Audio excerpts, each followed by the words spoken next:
Yeah. So he probably has a office. Strange environment. Now, it's much different than the district. I liked it better when I went to school. Hey, Tom.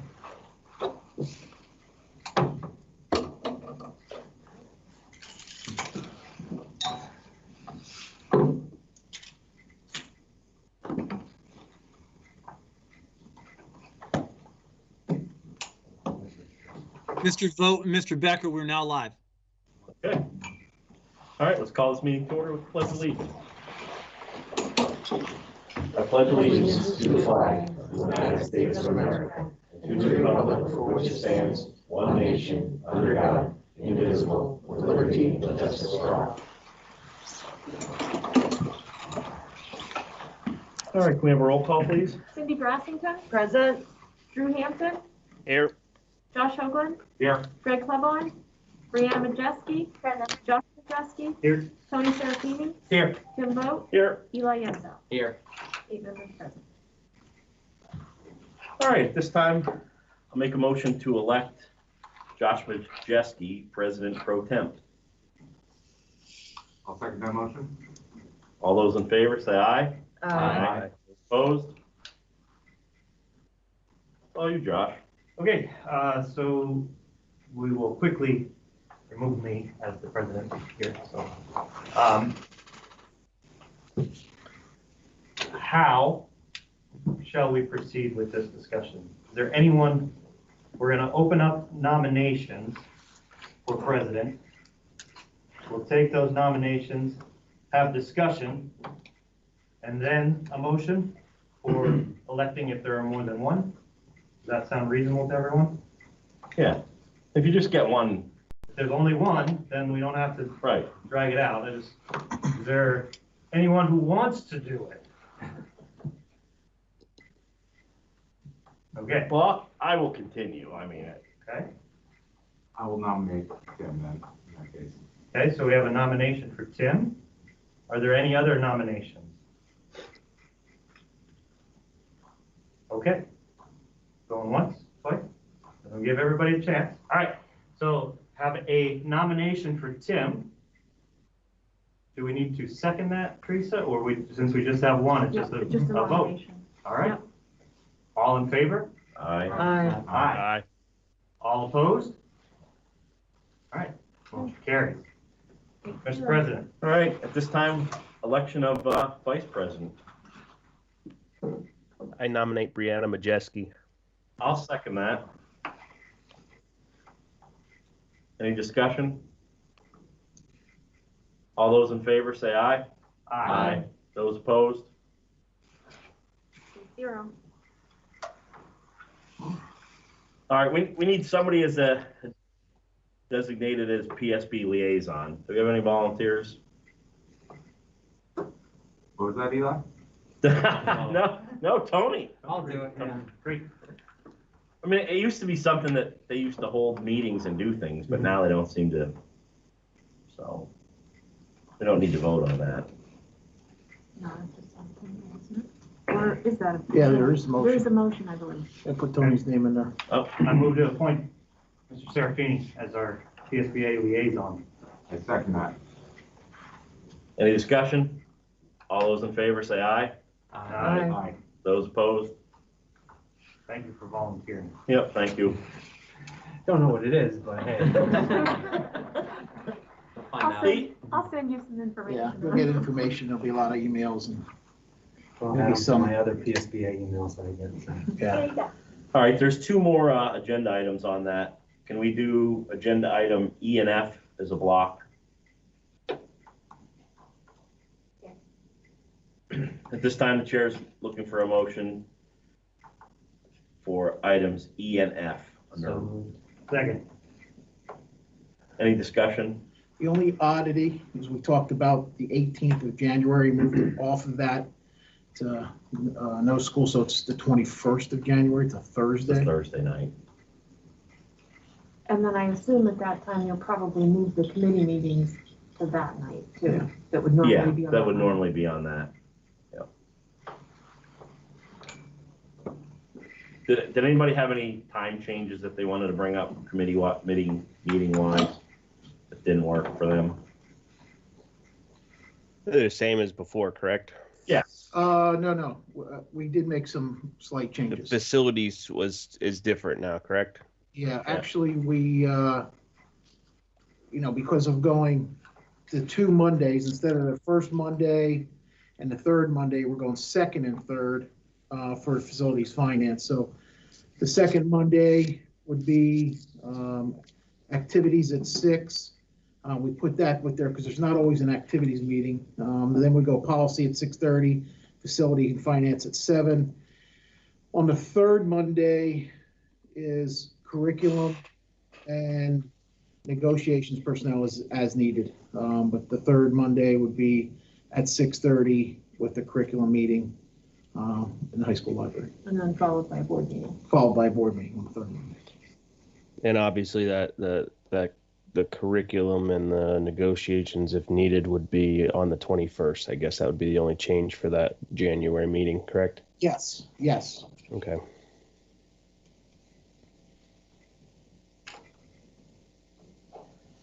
All right, all those in favor of E and F, say aye.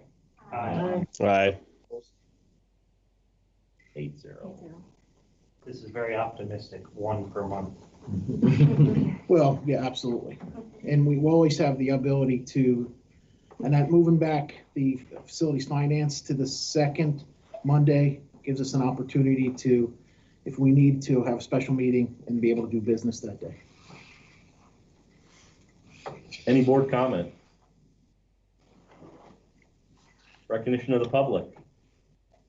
No? Mr. Vogt, at this time electronically, there are no comments. All right, at this time, the chair is looking for a motion to adjourn. So moved.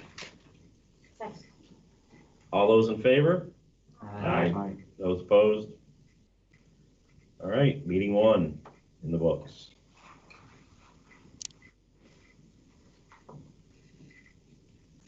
Mr. Davis, did you send a forms link for? I did not. I just recognized that, board members. I'll send that. I'll forward that to you right now to the school board members. Okay. Thank you. All right, are we ready to start round 2? Yeah. All right, guess we'll start with the pledge. I pledge allegiance To the flag of the United States of America and to the republic for which it stands, one nation, under God, indivisible, with liberty and justice for all. All right, welcome again. Roll call, please. Cindy Brassington, Present. Drew Hansen, Here. Josh Hoagland, Here. Greg Clebon, Brianna Majeski, Josh Majeski, Here. Tony Serafini, Here. Tim Vogt, Here. Eli Jensen. Here. 8 members present. All right, everybody welcome. We'll do the agenda hearing period prior to voting. So at this time, Mr. Becker, it is all you. All right. Okay, first thing on the agenda under the superintendent's report is we were talking about the VOTEC project, and we're looking at what we could spend, because we do have a meeting coming up this next week, right, Josh? Yeah. And VOTEC's asking us, like, what could we spend? So we had Brian Bradley here in November. We have him here tonight with us. There was a request to have a flatline millage study done, and that was, Brian, you're on. Would you like to talk about this? I am on, yes. Okay. I apologize. I didn't realize we were going to go back over my original numbers. I guess based on conversations with the VOTEC, do we know what the cost of the project is? Has there any progress been made? I'm opening those files right now. I think basically what they're looking at doing is kind of starting from the ground up, seeing what people can afford and seeing what we can build with what people can afford. So that's where we're coming at with what we can afford, and try and come into the meeting with that and see what we can come up with to be able to contribute to the something needs to be done to be able to bring the facility up. Yeah, I don't Do think the- we know Do the numbers. parameters, I'm We need sorry, to do- I didn't mean to cut you off. Do the parameters of the project based on affordability still run from the $1 million range to the $3 million range for your allocation? I think actually if I remember right, and Denise, you can correct me if I'm wrong, I think actually it would probably be a little bit over if we wanted to go with everything possible, it would be over the 3 million. And honestly, the 1 million is gonna be it's gonna be even below the bare minimum. What they talked about before, and I know I'm sure amounts have changed in the past year. But what they talked about before was just to do renovations to bring the building up to code and kind of do some renovations inside the building was running, I believe, and anybody else can jump in here, but I believe it was around 17 or 18 million, which would be closer to our $2 million contribution, if I remember right. That's correct. So I can't, rates have gotten better since, when did we talk? Last month? Rates have gotten better since that time. So the, 0.2 mils roughly, let's just call it for the 2 million option, is still a good number, and the roughly 0.36 mils for the $3 million option is still a good measuring stick. In all honesty, I can't opine about the school district's ability to afford the project or not.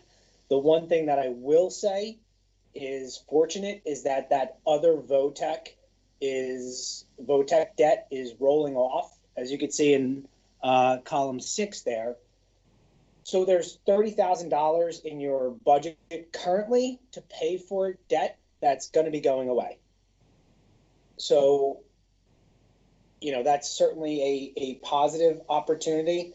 I think in my conversations or my emails with Denise earlier, I thought the conversation was going to revolve around Act 1 and a comment I had made to her previously about the Act 1 index. But, from an affordability perspective, the board really has to decide if 0.36 mils for a $3 million project is feasible now and going forward. That makes sense. I don't think anybody's asking you to make that decision. Right. The 0.36 mils. Now I'm looking at the sheet that you have up right now, and it's saying that it's 1.22 mils. Oh, that's the so that a board member, and forgive me, Denise, I might need you to chime in here. A board member had asked, okay, if we didn't do the wrap structure and we just did it as a level debt service structure, Okay. what is the budget impact? So those were a response to the question from the last meeting. Okay, so if we didn't want a flat debt service, this is what it would cost. So it would quadruple our mills needed. Which lifetime. How much do we pay over the life of the bond? It would decrease the amount of over the time of the bond. It would decrease the amount. It does. So in that scenario, and I think we had talked about this previously at the last meeting, and I don't begrudge you guys if you don't remember what I say. It's awfully boring for the most part. But there's two structures school districts employ to finance projects. It's a wrap structure, which pushes the principal out further, but the benefit of that is the millage impact in the near term and the debt service in the near term is much, much lower. The other alternative is a level debt service structure where there's principal amortizing in those early years. And again, the drawback there is your millage impact is much, much higher, but your overall, over the life of the issue, your interest cost is going to be much, much lower. So it's more a pick your poison type scenario, for lack of a better catchphrase. But with respect to the RAP structure, I would say for new projects, and I think we service 135 school districts out of the 501 or 2 in the state. I would say 95% of them employ a RAP structure. In this age of Act 1 and everything else school districts are dealing with, pandemic, the goal of not impacting taxpayers significantly, the vast majority of school districts employ a RAP structure.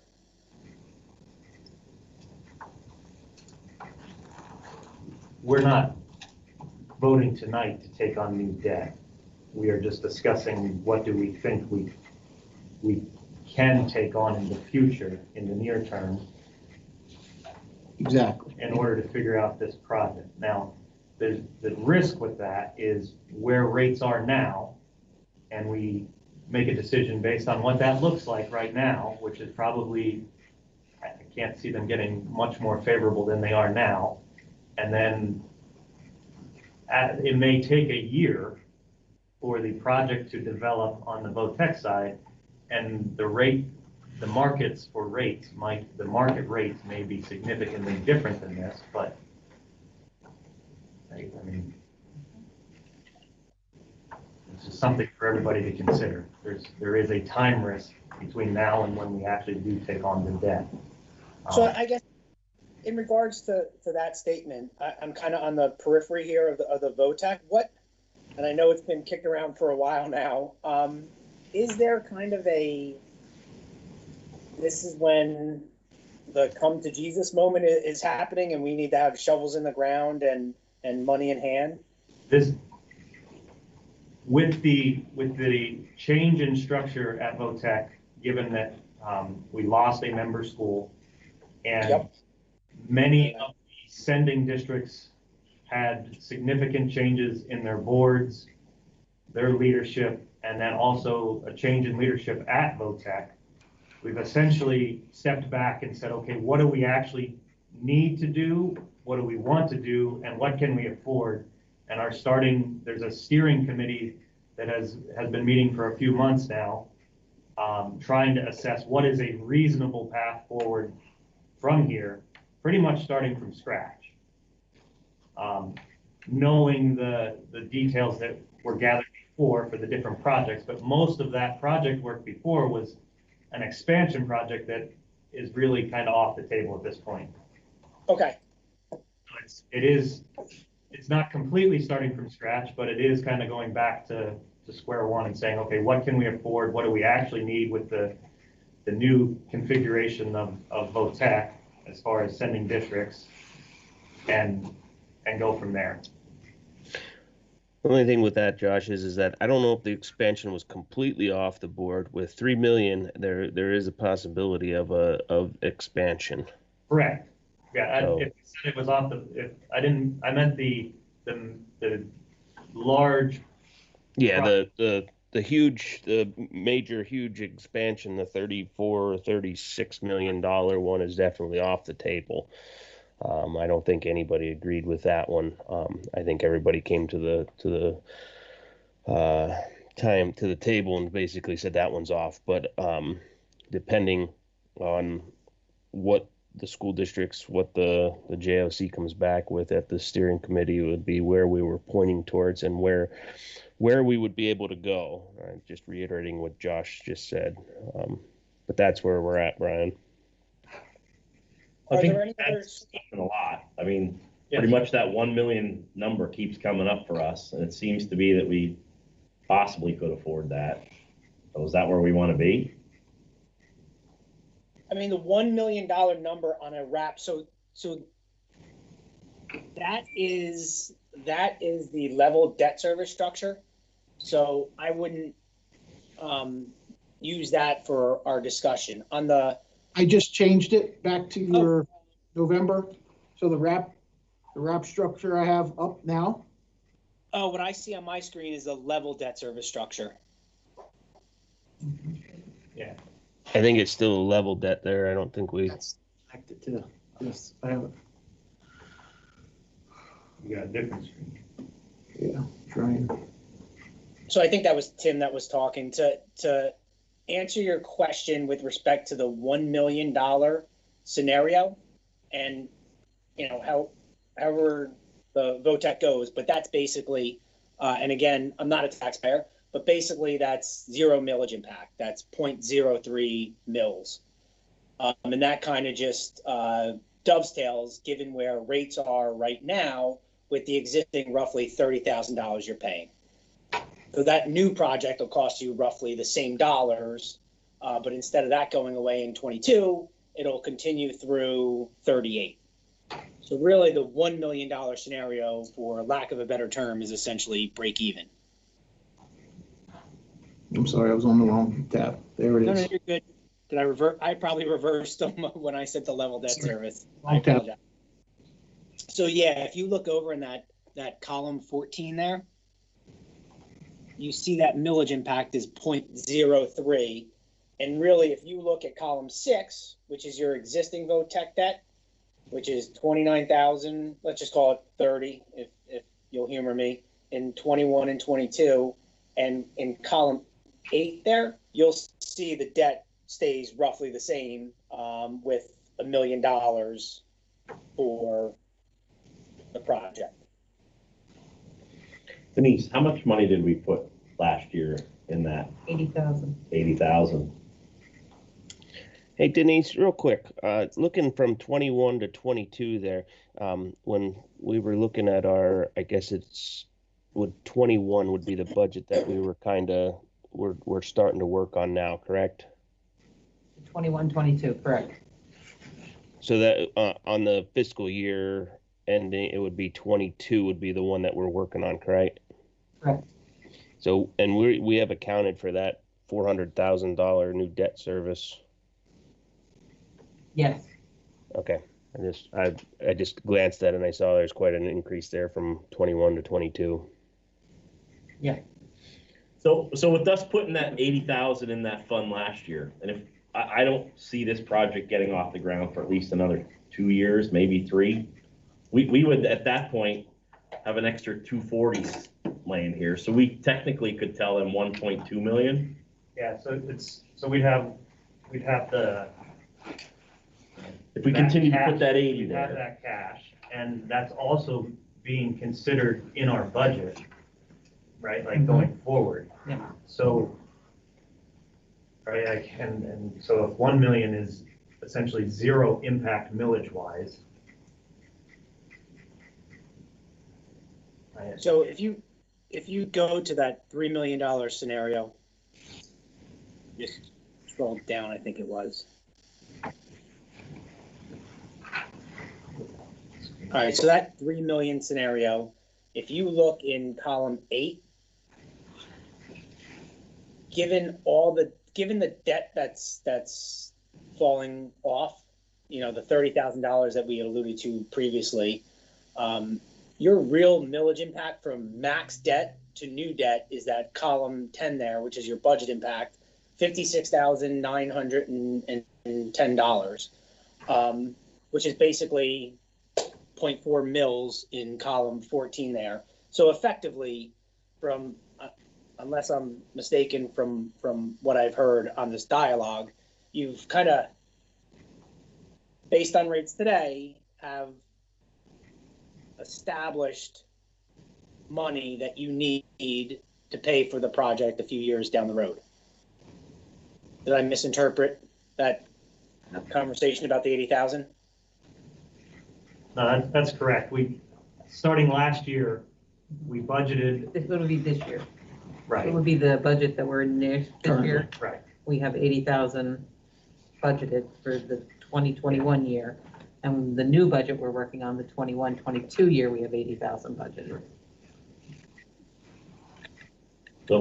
So is that a safe to say number then we're looking at 1.2? Drew and Josh, is there any detriment to us as far as ability to send students if that's all we can contribute? Does that? Nothing is We haven't clear at this point. we haven't gotten to that point. They just wanted a number. They want to try and keep us obviously they want to try and keep all of the JOC members, all of the sending schools coming up there, and that's why we're asked to bring numbers to the table. My only concern is if we go with the 1 million, I'm not sure what we would be able to do for I think that comes out to approximately 11 million. I think we're 11.9, so it might be less than that. For the $18 million project, that's the idea of modernizing the building for code purposes and minor improvements like that. What would our actual portion be? I know it's about 2 million, but was it like 1.8 or is it? It was 11%, I'll 12%, it was about 12% of whatever The numbers I know changed with Benton leaving. but I think it was 11.9%, if I'm right, so. Basically about 2.2 million Over 2 million to get that. to get to the $18 million is right around, if I use 12% ish. I think it's 11.9. It might be a little under the 2.2, might be around 2.1 million to get to that $18 million just to bring it up to code. And if you're looking at, go ahead. No, go ahead, please, I'm sorry. I was just going to have you look at the $2 million range here and see what the budget impact would be for us to do the $2 million range, allowing us to do at least the renovations, allowing Votech to do the renovations to bring it up to code. So your impact there is, again, column 14, and it's roughly 0.2 mils. And just to clarify with respect to all these numbers here, I don't know where rates are going to be in 3 years. These are current rates plus a little cushion in them. Is it enough to carry you through the next 3 years? I don't know. But I've also assumed that you paid all the costs for the financing. So you're not going to do that. It's obviously going to be a Votech bond issue, and you're going to share into the costs, as in you're only going to pay 11% of the costs. So the numbers you see on that $2 million scenario, even all the scenarios, the $1 million scenario is more in line with $1.1 million. The $2 million scenario is more in line with 2.1 million, and the 3 is more in line with 3.1. I think we're going to take on the debt. The Votech won't. There are several sending districts plan to pay for it out of their Cash, capital yes. funds. So Okay, I apologize. My last dialogue with both Jens, who's your bond counsel, and the Votech's bond counsel was that it was going to be a Votech issue, but that's not the case anymore? No. It does not look that way. It doesn't look that way as of now. I apologize. I wasn't aware of that. So these numbers are accurate. Okay, so I had that little plug and play, thing that I used last year. So if we can do 2 million, the project total would be around 16,500,000. That's the project amount. So, Was that- I'm looking at this, if we do 2 million, we're talking about $27,000 to $30,000 more a year. We're currently budgeting 80 a year. It sounds like that's sort of the magic number to make sure that we don't lose positions there, put our best foot forward and not building some massive building for them either. That really is the bare minimum to put into this project to make the building and everything feasible for use for the reasonable future. I mean, I think the other problem they're gonna have to look at is building costs have almost doubled. Absolutely. So whatever they think they were gonna get is probably double. Now, 3 years from now, maybe that's a different story, Right. but I mean, right now, it's all the districts have been asked in good faith to say, what do you think What can you afford? you afford, right? Like, knowing that no one wants to spend more than they absolutely have to, none of the districts want to spend more money than they need to on this. right? But at the same time, there are significant costs to us if we can't make this project happen and stay there, right? Like if we can't make the building usable, or we can't meet our share of whatever project ends up happening and we can't continue there. We've looked at this repeatedly.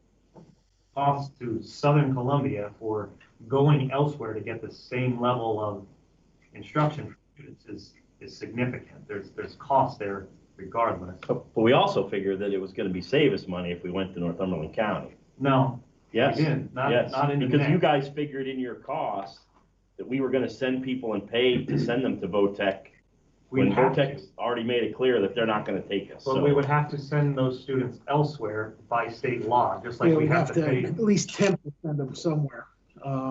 You know, there are distances, but if Columbia Montour wouldn't take us, then we'd have to look at like Coming or Schuylkill County or somewhere. Right, I just I don't. believe there was 17 kids or so that are in programs in Columbia Montour that Northumberland does not offer, if I remember right.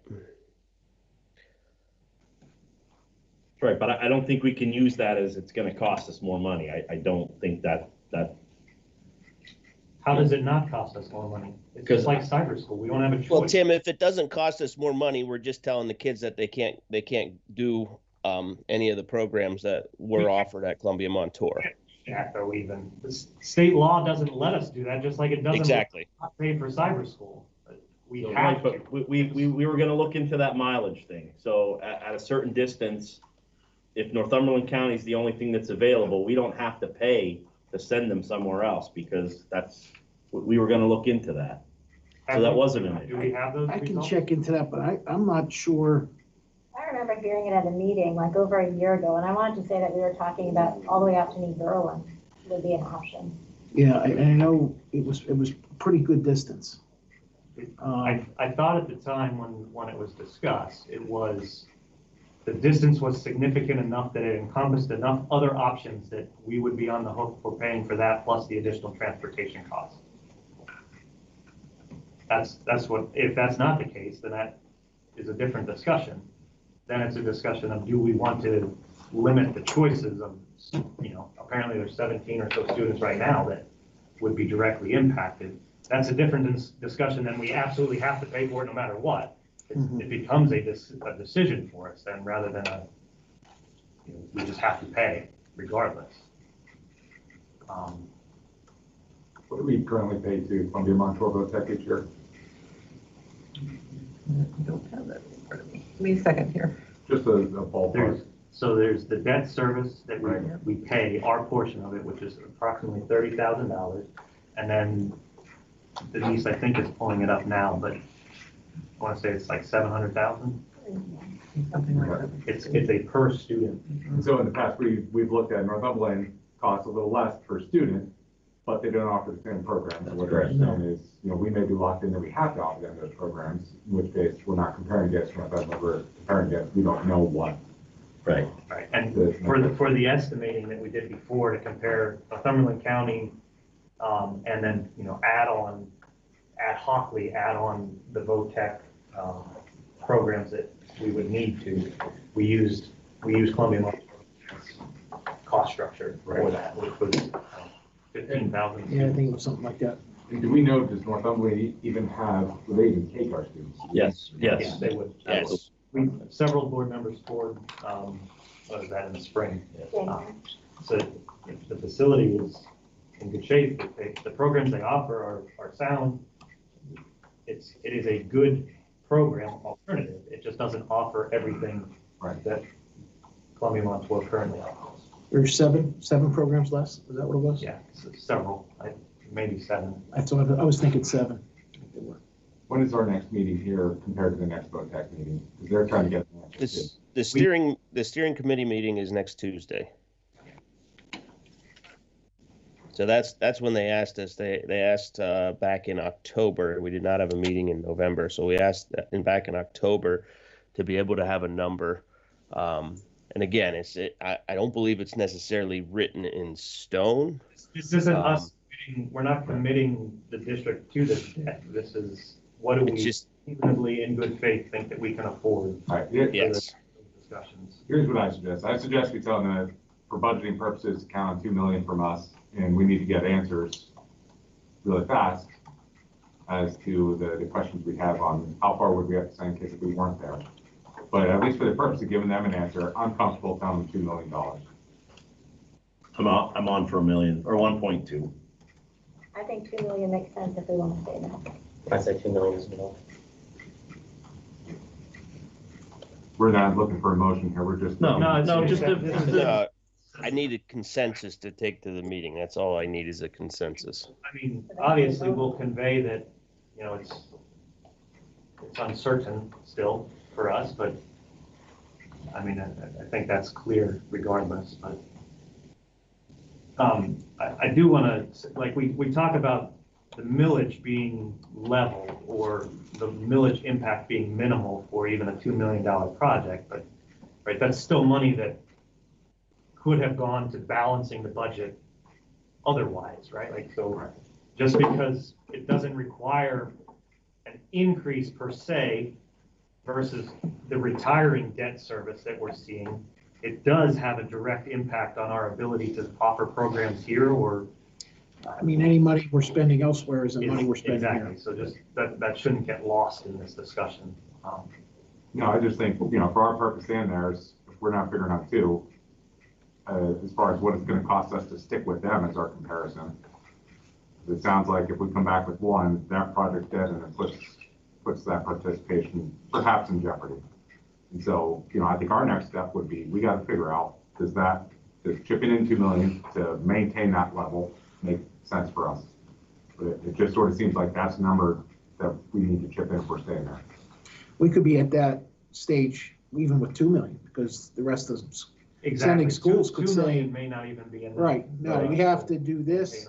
The cost isn't 18 million anymore, it's now 25 just to do the basics. So this is what we're spending. So then we might have to be back to where we were in spring. What's all our alternatives? There's a lot of work to be done around this, Right. but for purposes of the steering committee, I think this $2 million number is probably a good starting point. Oh, without your 2 comments, that's 5 people saying 2. Is Drew saying 2 as well? I'm fine with the 2. I'm fine with the 2. Okay. All right. And that's the number you guys present to them. Okay. There will be a lot more discussion on this, I would expect from us. Absolutely. Jim, you're gonna get us concrete answers as to what would happen if we did switch for the students. I think we or need those answers. programs. You know, how I far? agree. I would like to know how far.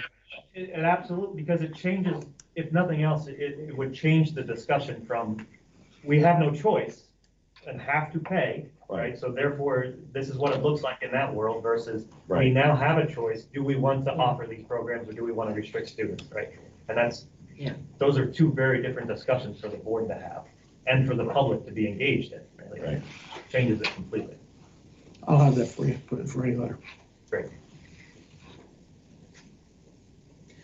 Okay, next thing up is the winter sports. We did have a PAC superintendent's meeting regarding winter sports. After a discussion, it was decided by the superintendents not to delay any or do any rescheduling of the season. Let individual schools deal with issues that come up, whether it's postponing games, and then let the schools work with each other. They did all agree that they feel everyone should be wearing masks, but again, it comes back to an individual school. You know, our philosophy is it's part of our new attestation agreement that we're going to be wearing masks. We are wearing masks. Now, we'll play people that will wear masks unless it's a person has an individual doctor's note that they can. So we'll honor an individual issue, not so much if it's a whole team or school saying that, then we'll have to consider, you know, the fair playing field on that case. We have, go ahead. To be clear, you're saying wearing a mask, for instance, wrestling, during your bout, you're wearing a mask. Absolutely. And how is that gonna take place? Good question. Are they gonna stop the match every time a mask comes off? Well, kids, they're practicing now with them. Basketball, Bill can talk, basketball's practicing now with them. Wrestlers are wearing them. They will get pulled off, I'm sure at times. I'm not sure. The question is the ref gonna stop the match? Ref gonna stop the game because the mask comes down? I don't know. I don't know if refs know that yet. But masks will be worn. So, and most of them are wearing the gaiters. Something like this falls off fairly easy. So they'll wear the gaiters that will probably slide down. They can pull them up again quickly. So, our attendance, as you know, with the new guidelines has dropped significantly. We're at 10%. So if I can share this with you, Mr. Callahan put this together, but it shows our attendance in our new gym. 1220 is our max capacity, 10% is 122 people. So we'll be looking at 2 teams and probably 2 parents each for, each person, maybe 3, depending on, numbers. So we'll have to figure that out. And in basketball, there's no fans behind the players. That's the PIAA thing. So the one side of the bleachers, wherever you go, will just be players. No fans behind them. And then the players will sit in the bleachers to space them out. Instead of having a bench where they sit on chairs, they'll be in the bleachers spaced out 6 feet, wearing masks So all then I the have a time. question, then our new gym, our capacity is not that number, it's half of that. So are we only gonna then allow half of 122 in? Because if you're not allowing people on one side of the bleachers, you're gonna cram them on the other, so now you're cutting your seating in half. Right now, we're probably, 4 for home and 2 for away, so you're looking at less than 80 people getting tickets. What about wrestling? All sports are going to be in the new gym. But I mean, I think that's what I think about when I think about the occupancy of that new gym. Yeah. Is They're gonna be the same boat, 4 tickets for home players and 2 for the away. I mean, that's the best, that's what everyone's doing basically. So we can get people in the gym. do we have room for that? I think What does that come out to for the wrestling team, 4 and 2? How many I'm wrestlers? not even sure how many we have. What do we have? If we have, Oh, there's 12 weight classes. yeah, so I mean, isn't that our determination as to where we put people in the stands? I don't understand we why you can, I think close we can- off a whole area when you could put parents there. Everybody's 6 feet away. When you're looking at our bleachers, like the home team will be in where the A's at for the SCA. You can barely fit 20 people in there because they have to be 6 feet apart in every direction. So it's not as much as you thought. Basically, seat 1, 6, and 11, skip 2 rows. 1, 6, and 11 again, skip 2 rows. Yeah, it's spread out pretty good. So doing that, can we fit 80 or 90 parents on the opposite side? I didn't, can, because they, husband and wife can sit together. They don't have to be spaced out. So I think that's the question you were asking, and I guess we're saying we can still space them 6 feet apart on one side of the stands. Their number is just saying 10%. I think Tim is just looking at the raw numbers. Just looking at the numbers, You know, like, if this is our capacity, is our actual capacity 1220? No, because we're saying you can't use half the gym, so. it's half of that. 610. They wanted maximum occupancy, so that's where I put 1220, that's 10%. Yeah, but that's not, if you're only That's telling using, you what you could put in, what we're gonna actually put in are gonna be 2 different numbers. Because for wrestling, yeah, you're gonna be at 1, but I don't even know if you can get 122, and it all depends. But that number there is also counting the athletes and the coaches, which are going on the side that we can't put Okay. parents in. So it's gonna be something like a 70-30 split. The first couple of home games are gonna be a lot of, see what we get. I know wrestling, they have some, big meets, but they're gonna be able to get a little bit more in. Right. So you're gonna put 30 athletes on one side. Yeah, so 122 is everybody. So you're 4 and 2. You're saying 4, so 6 tickets per athlete? No, 4 tickets. 4 tickets per home. Right, so, but for, like, So for roughly wrestling. each squad's about 15 at the most. So you're looking at 90 tickets.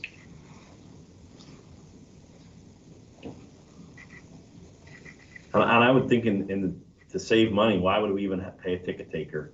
We're not making any money on this. Just let people in. So somebody has to be there to make sure. Well, the Take game account. manager can take, I don't think we should, the school district, why should we pay somebody to take money that we're obviously not gonna make? You know? Are they gonna be allowed to have the concession stand? No. No, we're not keeping the concession stand, because there's, So why have a ticket taker? Just the game manager can control who comes in or out and. We put a donation bucket out there, so, kids I come think, in. I think the reason we started charging for football games is just to try to cover the costs of something. You might be able to pay the officials by getting tickets. So I would suggest a ticket taker, because you have officials, you're gonna have to have security there. Now, not as many, but you're still gonna have to have security there. Yeah, I can't see having more than one. I think we need to Yeah. scale back, because we're not gonna have. And I the think crowd. I think we have. We've definitely scaled back for the football when we had football. But, any couple dollars we can make go to officials, security, I'd like to go back to something if we could. The attestation form that we signed off on. That applies, we're interpreting that also applies to the after-school extracurricular activities. that's if we didn't sign it. Well, We didn't sign it. If we didn't sign it, they would make us go all virtual and they would shut down any kind of extracurricular activities. Right, but If- we're saying that our athletes, as they're trying to wrestle, need to wear a mask to be in compliance with that form. All athletes. I don't know of any school, there were a couple schools last week saying, no, I think we're not gonna wear masks during competition. But now, I think everybody's talking to their solicitors and they're getting advice from their doctors. Once we're saying, hey, you don't have to wear them during, active competition, but now they're saying you have to. So all schools are falling into place. And kids are saying, we want to play, so they'll wear a mask, because they want to be there. So Yeah, it's going to be interesting to see how it works. Bill was saying he's changed his practice routine. He doesn't run them as hard because they're getting used to the mask. So there'll be all those things to be considered, but it'll be interesting to see how this all comes about. I just think that that's not practical. I know our students would rather compete than not compete. I know they'll do whatever to do that. But the moment that you're gonna wrestle against somebody whose school told them you don't have to while you're actually out there on the mat, you're huffing and puffing trying to catch your breath. And it's gonna be like wrestling somebody who's been conditioning an extra 2 months. We're not playing people who aren't wearing masks. And that's what the majority of schools have said, right? Yeah, I know everybody's Berwick wearing came out masks. and said They're they're making not. the individual athlete get a doctor's note. The only way the competitor could not wear a mask is if Right. they have a note. Okay. Yeah. I thought you said that some schools were saying. Initially, Some are. but from, talking to the BHAC, everybody's coming into the fold to wear masks. Because people have said, we're not gonna play you. If Bloomsburg's not gonna wear masks, we're not gonna play them. So we're like, well, we gotta wear masks if we're gonna get games, so. Our matches. The only people that aren't wearing masks are swimmers, from what I'm hearing right now. All right, do we really need to have much more of this discussion? Let's keep it going here. Okay. Let me get to my board docs here. Okay. Virtual days. We had a teachers meeting, and thank you for the board members that have come in and came. Talked about some of the issues. We talked about the virtual day. The next virtual day is December the 11th. And what was, there was a lot of things that came out, and we've discussed this, shared, but one of those things was virtual days moving forward. The teachers asked for 2 a month. We have 1 in December, 1 in May, and the other months were 2. I have them lined out as you see up on the agenda. We also have a calendar revision. We have that there. That would change our calendar a little bit. I would like, one of the things that some parents are complaining about, which we heard is, we're not giving them enough notice, so we'd like to kind of put this out there so they know that on April 16th, it's gonna be a virtual day. And then we do have down under policy and programs, calendar revision, but I wanted to bring that up here, to kind of talk about this a little bit. What are your thoughts about in January to try and minimize the impact of the schedule, making one of those virtual days, Wednesday the 20th, when we have the data delay anyway? Yeah, So we instead can- of parents having a virtual day, the next week having a 2-hour delay, the next week having a virtual day, is it reasonable to make that data delay day one of those virtual days? Or we could maybe, I mean, I know it we costs could 2 hours. possibly move that day to the virtual day. Yeah. Yeah, instead of the The 20th, same day, whatever day it is. the 8th or the 29th, so we can take that out. Did you get that, Teresa? Actually, may I interject? If we could move it to the 29th, because we were thinking about doing Keystone Lit test the 20th and 21st, so that actually would work out better. Okay, So move the 2-hour delay to the To the 29th. you can just delete it and we'll just encompass it into the virtual day. Right? Well, parents would still need to know it's a 2-hour delay, so they know they're not. Virtually The online. kids, yeah, don't have to be, Okay. right? Okay. A virtual 2 hours. Yeah. I would support those two, as long as you're closing school completely. Like, so we can turn the heat down and have at least a little cost savings. When we did that years ago, we saved a lot of money. Like, let the teachers teach from home on those 2 days. Now you're closing your school for 3 whole days where you're not heating the building. We can incur These some virtual costs. days allow, these virtual days still allow. Team planning. Well, that's, that was the thing. That was the thing that they wanted, was time in their classroom without the students, wasn't it? Right, Okay. Yeah. Still allow students who have to come in. and that's, yes, Yeah, we were okay. still allowing students to come in that, that if they really needed to come in, and we'll How ask. many, so in the last virtual day, how many students took advantage of? Wait, John, in the elementary, we had 95, right? 94, 95. Okay, and So that's a then in significant the number. secondary building, 5th through 12th grade, I think we had 25? 25. I thought it was 25 and 10. Okay, 35. And 34, 30, we had like 44, 5 to 12. And John is working on some activities to, make that better for the teachers and for the kids, so. Does that format seem to address the issues that we were trying to address? I think if we make these adjustments especially in the elementary school, we should be fine. The main things from that meeting were planning ahead, so you knew when they had them. And then also, the first one, there was mixed expectations, and Jim just outlined it was not the same teaching format as the spring, but a little more duration of live instruction. And I think that was the main things that came out of there, so. No, this planning ahead may diminish some of the numbers that the elementary parents are aware of it, and to try to find childcare in lieu of having them come We in. may reduce that number Right. more. Because the goal would be to have them almost possible. We need a motion to approve the calendar change. Just the calendar at the end for the. Yep. Okay, Teresa will make that. And that's in the policy and programs calendar revisions for, it's item number C. So And obviously, if some miracle occurs and school returns to normal, we can change our We calendar again. we can adjust this anytime we have a meeting. Okay, next thing is a budget timeline. Denise, would you like to talk about this? Okay. So this is just from the PDE Act 1 timeline. Doesn't have all the detail that we do behind the scenes. So I just wanted to go over the things that are coming up. So tonight, just going over the timeline and discussing some options. So we would have 2 options for a preliminary budget. The first one is if we stay within the index and we do no referendum exceptions, we would do an opt-out resolution.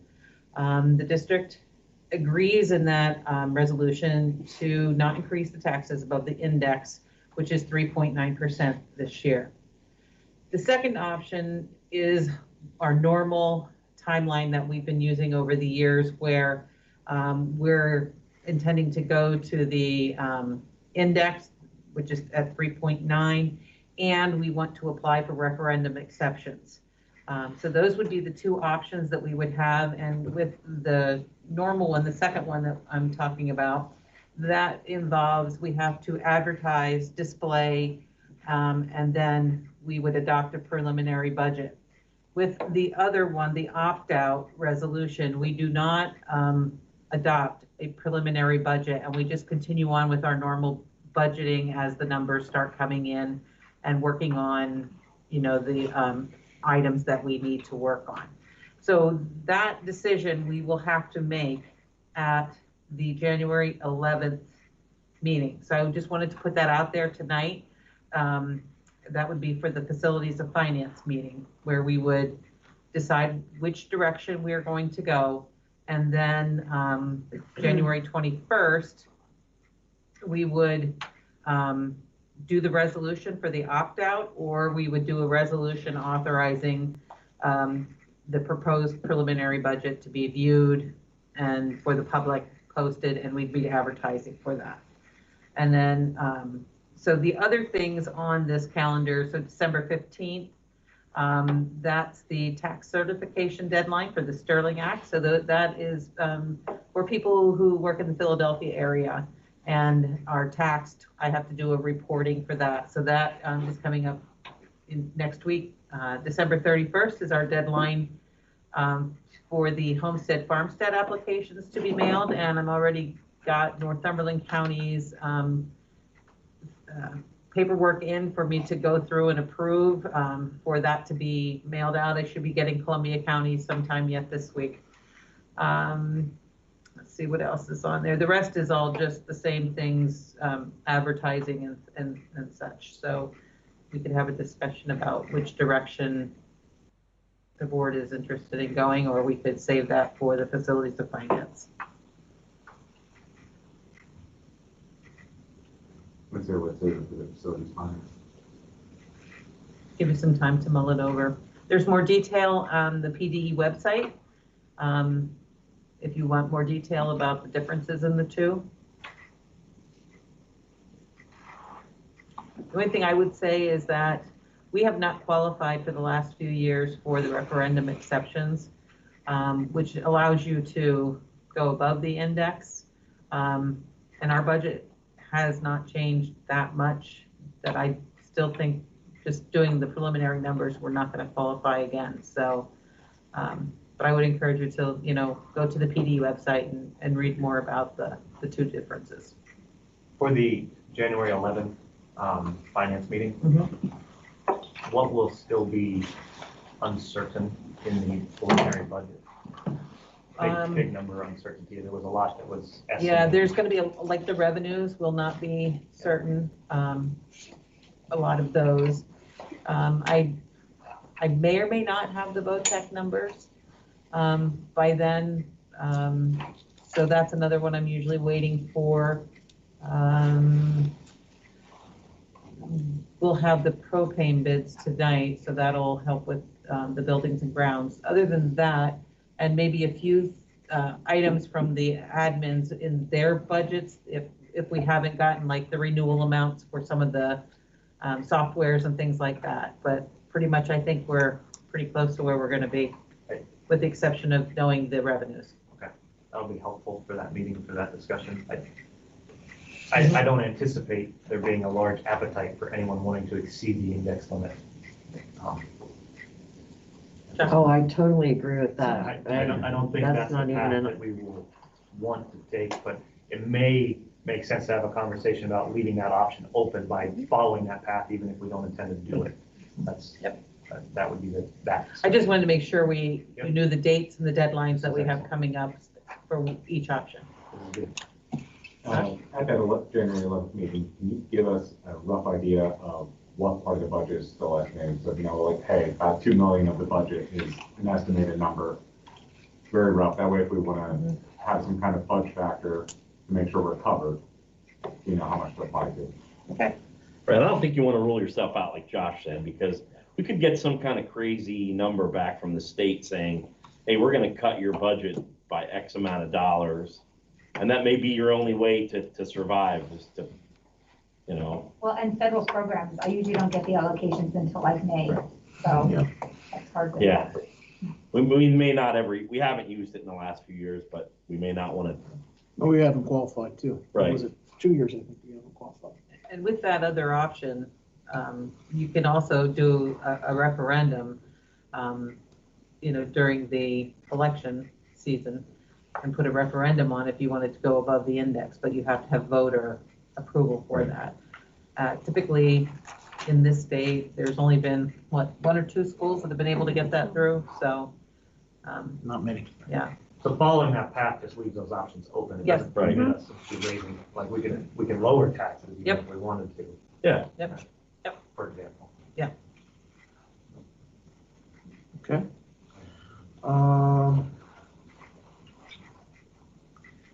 Last thing I have, there will be an executive session needed for litigation and contractual matters.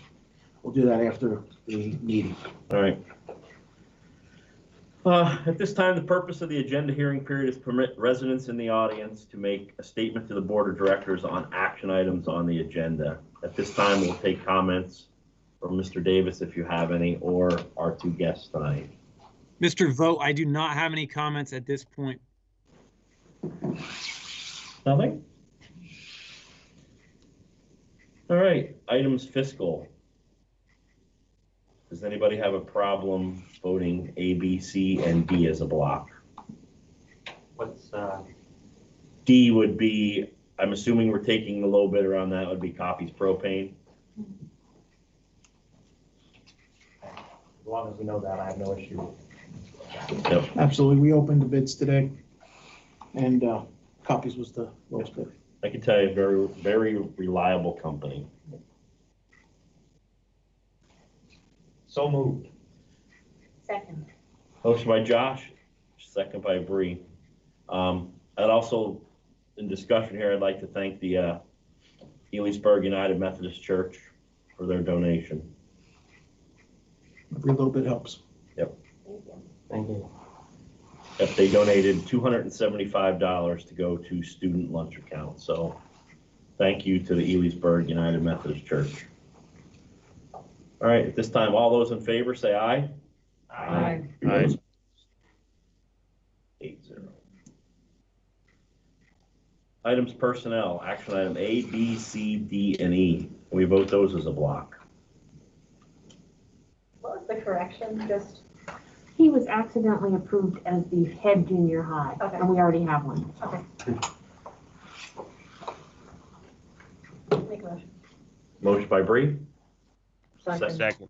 second by Cindy. Any discussion? All those in favor say aye. Aye. Those opposed? 8-0. Item number 6, policy and programs. Can we vote A, B, and C as a block? Chair's looking for a motion. Motion by Tony, Second. second by Cindy. Any discussion? And you see the attestation forms on there that we signed.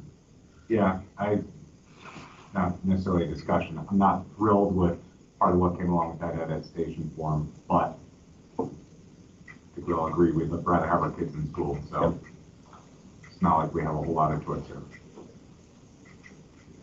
Can you elaborate? Well, if we don't sign the form, our kids are all going virtual, or the state's coming after us if we try to say, yeah, forget you, we're gonna stay open and not sign the form. It's gonna be a lot more headache than trying to have wrestlers wear a mask when they participate, so.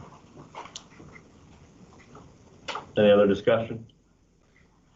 All those in favor say aye. Aye. Those opposed? 8-0. Any board comment?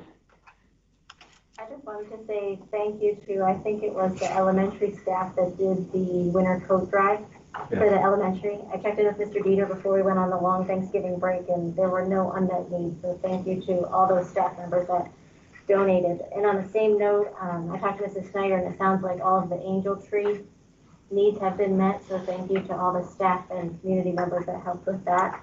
And the last thing that I was going to bring up was there was another one of those student support newsletters. They have their own dedicated Facebook page, and it was shared on the district Facebook page. There's an area in there where the nurses are accepting hygiene donations for families and things like that. So things to keep in mind, especially as family situations remain dynamic for people and we potentially see long periods out of school. And hope everybody stays well and has a good holiday season. Any other board members? Recognition of the public. Thanks for coming out tonight. If I can, I just wanted to talk real quickly about the learning model moving forward. No. This is public. I guess I'm considered public. Well, you asked. Looking at, we're virtual in grade 7 through 12 this week. Looking at numbers, so far a daily count.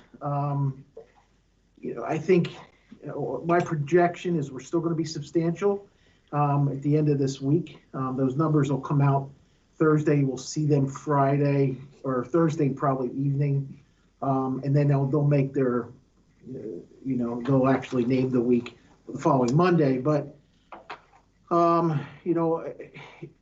we signed that attestation form. I think we need to bring our students back come Monday, unless we start seeing numbers in the school. Now, to be honest with you, we've had a staff member in the elementary school, and there are some staff members, students out being tested. So we're still, I was talking to Drew this afternoon. I said, my whole big part of my day is consumed with COVID and looking at numbers and trying to, work through this. So it's not something that we take lightly. A lot of thought and a lot of information goes into making the decisions. So I will probably be in touch with everybody as soon as I get numbers for, how our county will fall. Northumberland County numbers are still going to be real high. Columbia County numbers seem to be dropping a little bit. The hospital numbers, Evan Gaikowski's given me some great information, so we're watching them as well. They went up right before Thanksgiving, dropped a little bit. The last couple of days have gone up again, so we'll kind of keep an eye on all that stuff. So looking at county, state, local, and then the hospital numbers, great resources to make solid decisions. But our game plan is Monday to be back in school. Of course, that's our goal, to have kids in person. But again, numbers will drive it. Now, and again, signing this attestation form, sets parameters on where we, if we're in this substantial, which we should be. My projection is next week we'll be in substantial again. For Columbia County to be the 4th week. If elementary school, its numbers are 2 to 4 to close for 3 to 7 days. The secondary building, because it's a little larger, it's 4 to 6. You need 4, in the secondary building, middle school, high school. So, we'll watch all those numbers. We're watching every case. Mrs. Spade, our school nurse, helps me. She's my right-hand person dealing with all this stuff, and I reach out. Bree has been great, and I reach out to Bree and Evan on our pandemic team, using resources that we have. So, Mr. Traw, Mr. Callahan, what kind of feedback, or is there any you want to share from the 7th to 12th grade teachers about being virtual? Are they okay with it? Are they? The high school teachers are they're teaching just like the kids were there, so they're fine with it. And, they've been teaching, they've been, kids have been asking questions, all that kind of stuff. They're fine with it. I mean, they would like the kids in the real building, but they also understand. Yeah. Bree, based on your experience, when can we expect to see possibly a surge that comes as a result of Thanksgiving? So I get a little angst up to about right here when we say our plan is to come back Monday, because I think that you're going to see the situation change a lot Friday, Saturday. I hope we make it through the week in the elementary. It's just, like you said, there's a lot of pending tests out there. And then you go on that rolling 14-day average, it becomes really quick to see how, we could spend a lot of time out of school. So I think that we're not going to see those impacts until over the weekend. Until later, next yeah. week. So the only thing that plays in the back of my mind with that decision, and obviously, it's a gamble either way, is for the purposes of the Department of Health, the middle school and high school are one. So are we risking the ability to keep those younger middle school students in person by bringing back all of those other students? And how do we feel about assuming that risk? I think that's the only thing that, if we say we're coming back, I think that's an important part of that decision. But again, I know it stinks for the last minute. Maybe it's a little bit easier to tolerate in the older grade levels, but even if we say we're coming back, all it takes is, 2 Right. positive tests. You're right, Bree. Yeah. We can't say it enough that parents have to be ready, because we might have to call tomorrow for Friday to go virtual, depending on numbers. And again, our ability to do live instruction, it falls in the hands of our school community. I mean, we have to be wearing masks. We have to be following hygienes. We have to stay home when we're sick. We have to do these things. The cases that we're getting in school are not being spread in school. They're being spread in the community. At family gatherings, at sleepovers, or going out to restaurants, or a lot of it's unknown. But that's where the cases aren't being spread in school. Knock on wood. We hope that continues. It kind of shows that we're doing good things. I mean, you walk around the schools, you see teachers saying 6 feet apart. You see them pull up your mask. You see it in all 3 buildings. So our people are doing a great job trying to mitigate this situation. So I can't give our teachers, our staff enough praise for that. I think our zero spread is because of them. Any other board comment?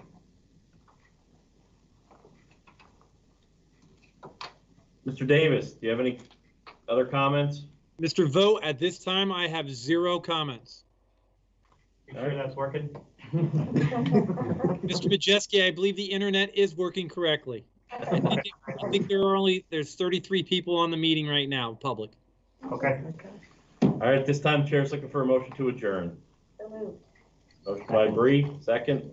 Second by Eli. All those in favor say aye. Aye. Those opposed. All right, thank you.